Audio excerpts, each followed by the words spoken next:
ကဲကီလိုဘလောက်မှာအင်ဂျင်ပိုင်းစလဲရမယ်ဆိုတာသိပြီးကြပြီလားအားလုံးပဲမင်္ဂလာပါခင်ဗျာကျွန်တော်ဒီနေ့မှာတော့ကီလိုဘလောက်မှာအင်ဂျင်ပိုင်းစလဲရမယ်ဆိုတာကိုကျွန်တော်ဒီနေ့လာပြောပြမှာဖြစ်ပါတယ်ခင်ဗျာနော်ကဲမသိသေးတဲ့လူတွေကျွန်တော်ရဲ့ဒီဗီဒီယိုဆောင်းလိုက်ကြည့်ပေးပါခင်ဗျာ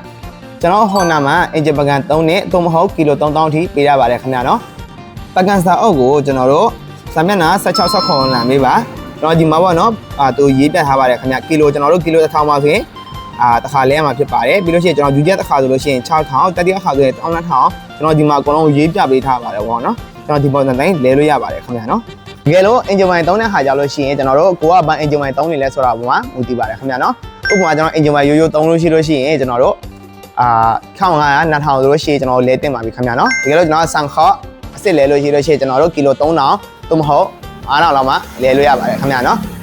ကဲတော့ကျွန်တော် engine wire လဲမယ်ဆိုလို့ရှိရင် Honda showroom မှာပဲလဲပေးပါခင်ဗျာနော်တကယ်လို့ဥပမာကျွန်တော်တို့ Honda showroom မှာသွားပဲနဲ့ကျွန်တော်အပြင်ဆန်မှာပဲလဲတာဖြစ်ဖြစ်ကျွန်တော်တို့အိမ်နာဆန်မှာလဲတာဖြစ်ဖြစ်ဆိုရင်ပကံလုံးဝပြတ်သွားမှာဖြစ်ပါတယ်ခင်ဗျာနော်ဗီဒီယိုလေးကိုကြိုးရှိတယ်ဆိုလို့ရှိရင်ကျွန်တော် like share နဲ့ကူညီပေးပါခင်ဗျာနော်ကဲအားလုံးပဲကျေးဇူးတင်ပါတယ်နော်